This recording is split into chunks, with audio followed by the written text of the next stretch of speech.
What's going on, everyone? It's your favorite internet roommate. And once again, as you can see, I have donned the orange beanie, which means today I am Goku Pitstop.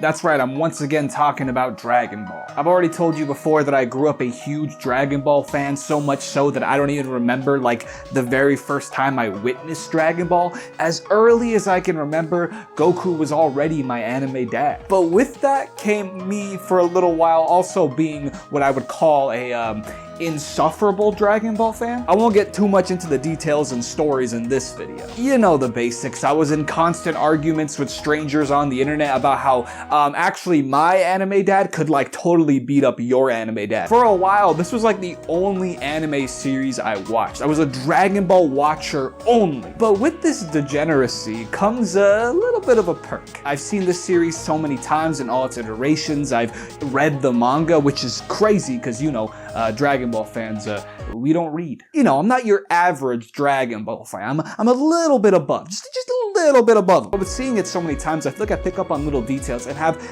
different takes on certain things. And so for today on this filler IP episode, while we wait for the long-awaited backgrounds anime video, I want to talk about a take I have on this speech. What's up, losers? It's your boy, Rad Chad, also known as Not Chad. Now put your balls in your mouth because I'm about to show you a sick move that made Tony Hawk cry. I call it sick move that made Tony Hawk cry. While he's doing that totally cool, sick trick, a lot of you usually ask me about the clothes I wear on these videos. And for this tiger woven sweater, I actually have a sponsor. It's Apari. Apari now for a while has been a super cool, big supporter of this channel. They're an artist-owned brand, so everything you can wear is all original artwork. And originally, I just asked if I could have this piece because I liked it so much, but then they just offered me the opportunity to actually sponsor it, which I thought was really cool. This sweater is insane. It's one of my favorite pieces of work they've done, and it's dropping on a very limited run tomorrow, aka May 19th, and I would highly suggest you pick it up as quick as possible because they do sell out very fast. And if you want to be as sick as Rad Chad over here, they're actually dropping some skate decks in various designs. They're cool enough where they can just be wall decor, but if you too also want to make Tony Hawk cry, they are made with 7-ply maple in collaboration with Chapman, so they're durable enough for you to do some tricks on them too. If that sounds cool to you, you can use my link in the pinned comment or description or at the top over here. And if you want to stay up to date with their future drops, you can follow all their socials over here. But with all that being said, thank you as always, Apari, and back to the video.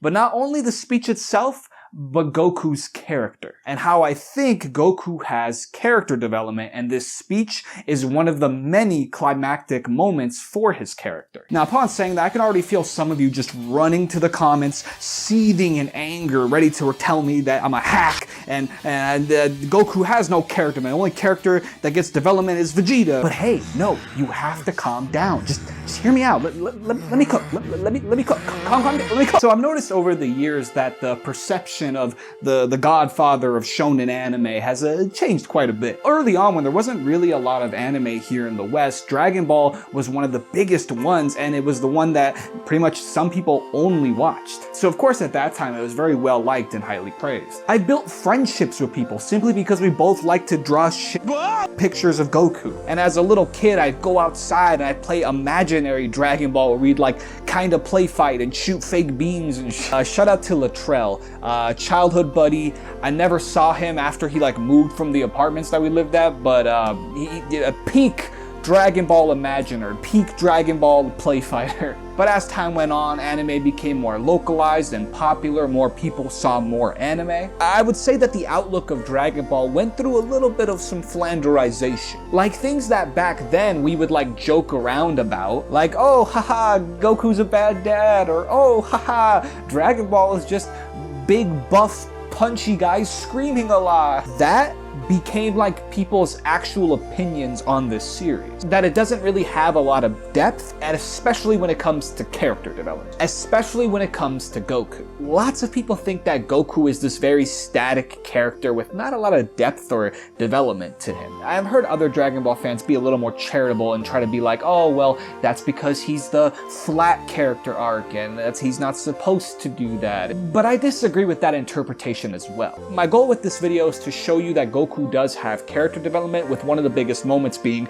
this speech. And he does have more development past that, but I'm only going to talk up to this moment. This speech, man, it is so iconic, and I grew up listening, of course, to the Funimation, like, OG version of it, you know, Hope of the Universe and all that. And I loved it, bro. My shit was bricked up watching this. At that time, my anime analysis Sharingan hadn't awakened yet, and my head it wasn't so far up my own ass just yet. So to me, it was just a super cool, heroic, badass speech. I remember waiting hours for my computer to load up just so I could rewatch the scene on YouTube. I remember playing the video games and getting to relive the moment. Like, Budokai 1 was one of my favorite, like, interpretations of it. I would, in my free time, act this shit out. I remember I had this, like, MP3 thing, and it had, like, a voice recorder. And I would just say, like, Dragon Ball Z lines in it, one of them being this entire speech. And then that got stolen at my middle school, and, now I just think like, damn, like whoever found that got to hear my very first like voice reel demos. But as I got older and understood Goku as a character more, I can truthfully say that I hate this version of the speech. And I've had debates with other Dragon Ball fans about which of these speeches is better, because, you know, Dragon Ball fans, we've only seen one anime. So of course, that's all we debate about. But every time we have that debate, the debate is always, oh, which speech sounds cooler? Which one has more heroic and cool badass lines? But never which speech encompasses Goku's character more. Because, oh, Goku's just a heroic hero guy, and this is just his heroic hero speech. It's always, can they beat Goku? But never, how is Goku? The reason I don't like this old version of the speech is because not only does it butcher Goku's original character, but it also butchers what is supposed to be a giant payoff to Goku's character development. But before we can jump into the main parts of the arc, we have to do a little background on who Goku is exactly, as it's kind of important to understand how we get to this arc. So hop in my time machine and let's talk about some history of Goku. Goku is a very pure-hearted character, not in the sense that he's like very righteous, but more that he's naive, he's innocent. He's a country bumpkin who grew up in the woods. So when he does questionable things like how he checks if you're a boy or a girl, while that's a big no-no, it's not out of like malicious or mischievous intent. Just out of curiosity and not really understanding social cues and like what's right from wrong. And at the start of the series, Goku doesn't really have any like purpose or goals. He's really content with just living in the mountains for the rest of his life. I mean, that's kind of all he knows. But it's through meeting Bulma that he begins his mystical adventure. And through this adventure, he sees the world, he meets new friends and enemies as well. And through this, he develops his own agency. That's why when the adventure ends, instead of just following along like he was with Bulma, he instead decides that he wants to go train with Master Roshi so that he can grow stronger. Now, Goku has a purpose. And it's through Master Roshi's training and lessons that not only does he gain strength, but he also adopts the Turtle Hermit way. Work hard, study well, and eat and sleep plenty. But the most important lesson he learns is after his fight with Jackie Chun, aka Master Roshi, which is humility. That there will always be someone stronger than you, and you should always strive to improve yourself. Another big thing that changes is Goku's morals. At the start of the series, Goku doesn't exactly have the best moral compass. There are many moments in Dragon Ball where the concept of death will come up, or Goku will kill somebody, and he won't even blink an eye because his conception of death isn't exactly developed. So when we see this literal child, you're a child, just go to the Red Ribbon Army and fucking There's never a moment where he questions what he did or like the blood on his little 12-year-old hands. Again, because he doesn't really understand death, but I think that begins to change after a specific event, which of course is the very heavy moment where Goku sees Krillin dead. This is the very first time he's ever seen someone he's really close to, someone he'd call a friend, just gone. Which puts Goku in this rage that we've never really seen before. So much so that he doesn't listen to Master Roshi when he tells him not to leave, but he also goes against the Turtle Hermit way of working hard, and instead, to get stronger, he uses a shortcut. And while yes, once again, he does kill a person, he does it more out of rage and revenge. He clearly states that it's to avenge his fallen friends, which would make sense if this is your very first time dealing with the concept of death in a very real way. I think you would do something like that. But after the training on Kami's Lookout, he returns as an older man. And after this, his morality and character has changed quite a bit. He fights the spawn of the Demon King Piccolo, and after defeating him, he doesn't kill him for a couple reasons. One, he wanted to win the tournament, and you can't win the tournament if you kill somebody. And two, he knew that if he killed him,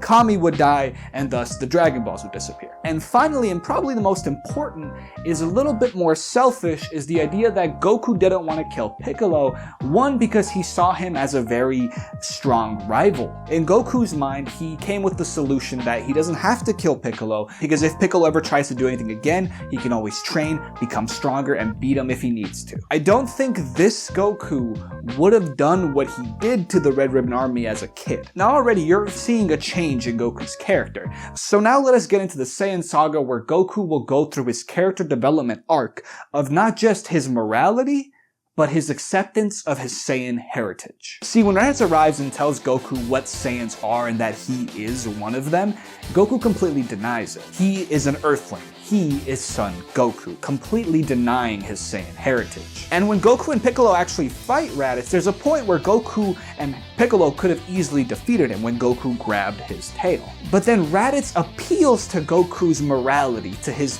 mercifulness, and it works. Goku clearly doesn't want to kill somebody. He'd rather just defeat them and have them leave. And thus the only way to defeat Raditz was for Goku to completely sacrifice himself. And while this does kill Raditz, notice that it's not Goku who's doing the killing.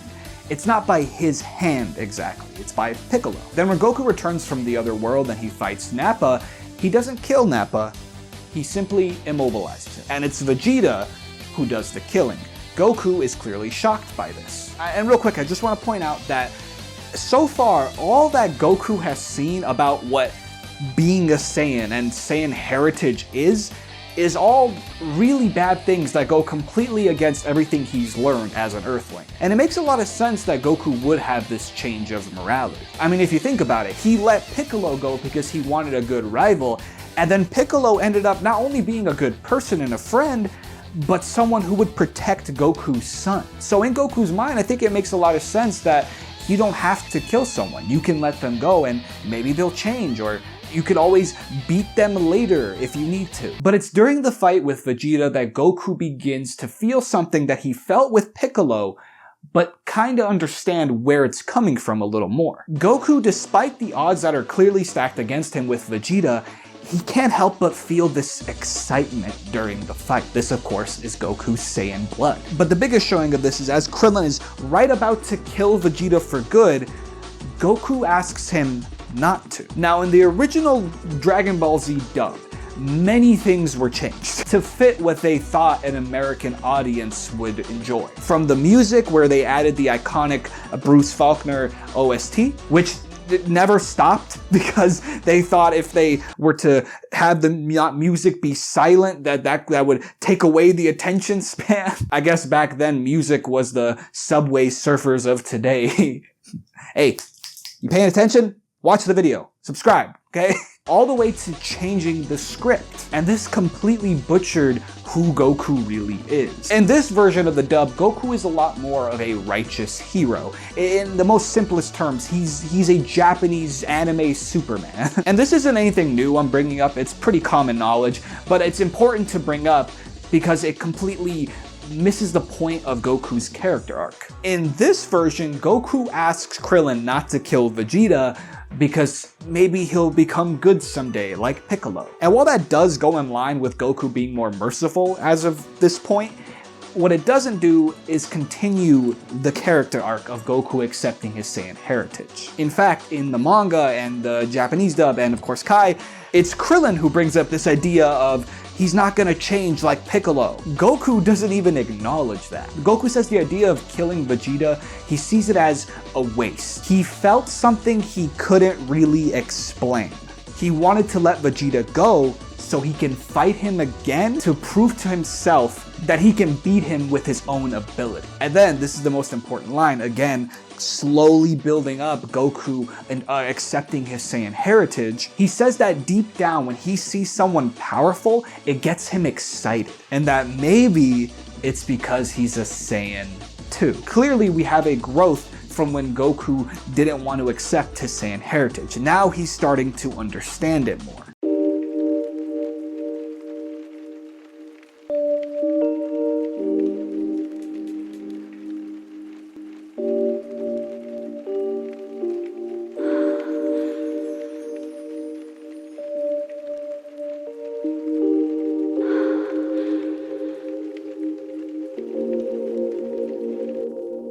After this is when, of course, Goku takes a spaceship with the gravity training that he does on his way to Namek. When Goku arrives on Namek, he easily defeats the likes of Burter and Raccoon. Goku even clearly admits that he's a Saiyan from Earth, but he follows that with, "or so I'm told." So Goku has completely accepted the title and that he is a Saiyan, but more in the idea of like, well, you know, a fact is a fact. You can't really deny that you are what you are. But there's a difference between being a Saiyan and actually coming to terms with what that means, which is where I think Goku is right now. And that shows by when he does defeat these two, he doesn't kill them. He gives them mercy and just leaves them defeated, even though Vegeta scolds him about it. And then when Vegeta kills them, Goku scolds him and points out that they were already defeated, there was no point to do that. The next big moment is upon Vegeta's death. He pleads to Goku to kill Frieza so that he dies by a Saiyan's hands, and that if he'd simply let go of mercy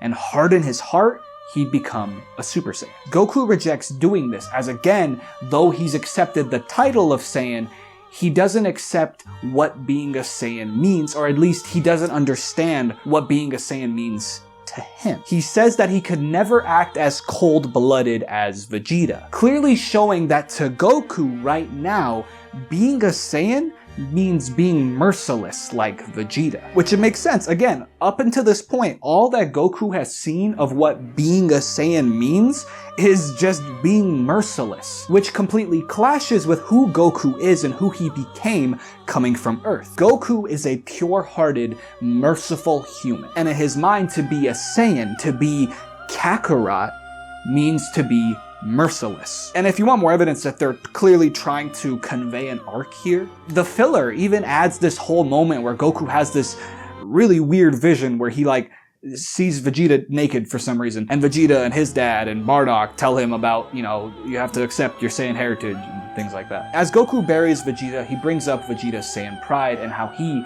plans to use some of it for this fight. And then of course we have the big moment. Parallel to Dragon Ball, it's Krillin dying that causes Goku to go into a great rage. But it's this time that he awakens the legend. And then he gives the speech. "I am a Saiyan who came here all the way from Earth to defeat you. A warrior from legend, possessing a serene heart and awakened by rage.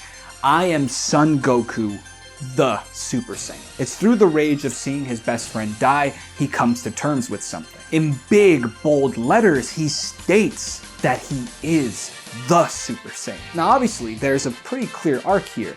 Goku started with completely denying his Saiyan heritage, to in the middle kind of questioning it, to all the way now where he proudly states that he is the Super Saiyan. This is why I prefer the Kai version of this speech. Not only because it's accurate, but because it's a payoff to Goku's character development. While the OG version is deeply nostalgic and always gives me a little chuckle when Sean Schemmel says, you didn't say please!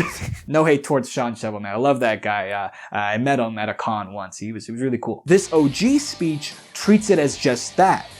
A speech that a typical hero makes about being truth and good and righteous versus what it's actually supposed to be. A big character development moment. And that line of ally to good, nightmare to you. It's a cool line, but that line replacing the I am the Super Saiyan Son Goku completely erases the payoff. I've noticed in the more recent years a lot of divide between how Dragon Ball fans like to see Goku. Some of them enjoy the more original Goku, a little more selfish, and they kind of paint him as like this selfish sociopath in that sense. And some still actually preferring the more Western approach to Goku of being this more heroic, typical righteous hero type.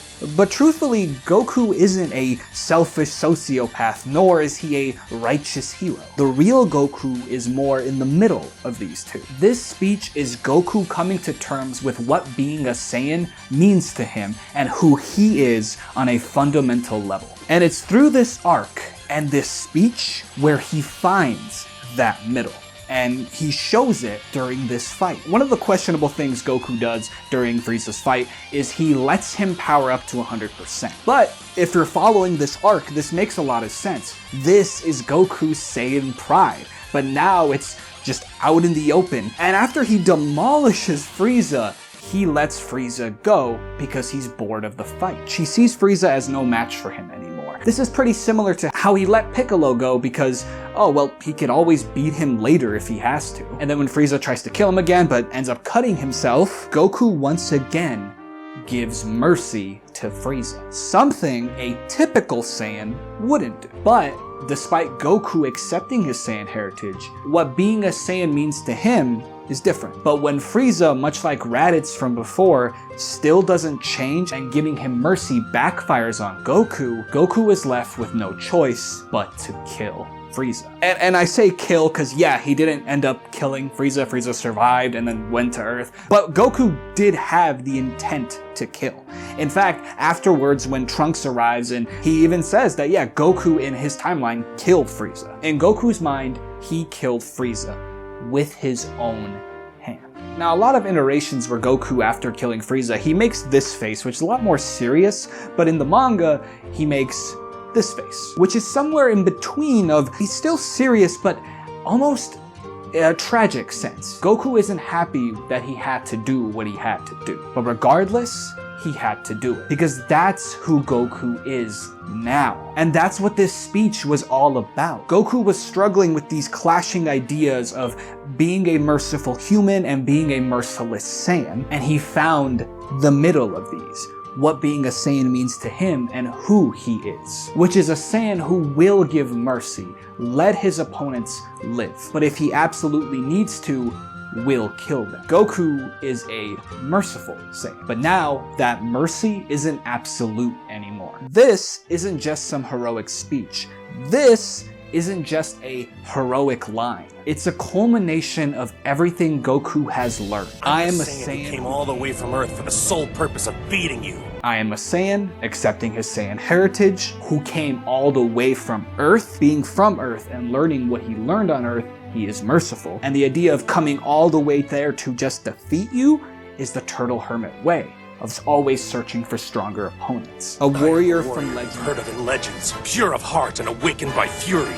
That's what I am. Though Goku is pure-hearted, as we've established, he was awakened by the loss of his friend. This speech is Goku accepting his Saiyan heritage without losing himself in the process, without losing his pure-hearted nature.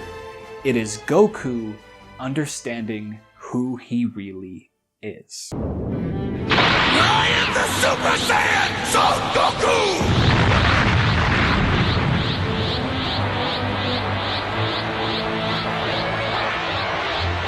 Thank you all so much for tuning into this IP filler episode. The backgrounds video's wait is eternal, and I'm sorry for that, but it's coming and I'm working really hard on it. I want to give a big shout out to Karthus Dojo.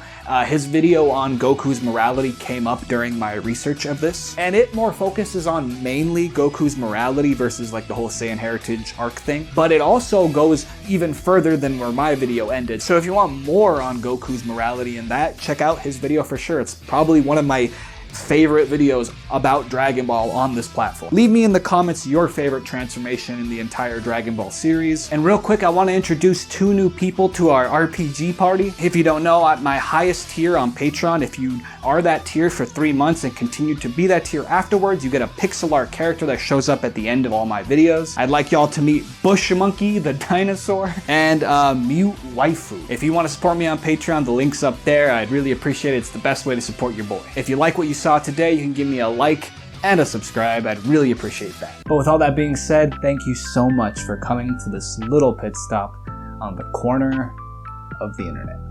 Peace.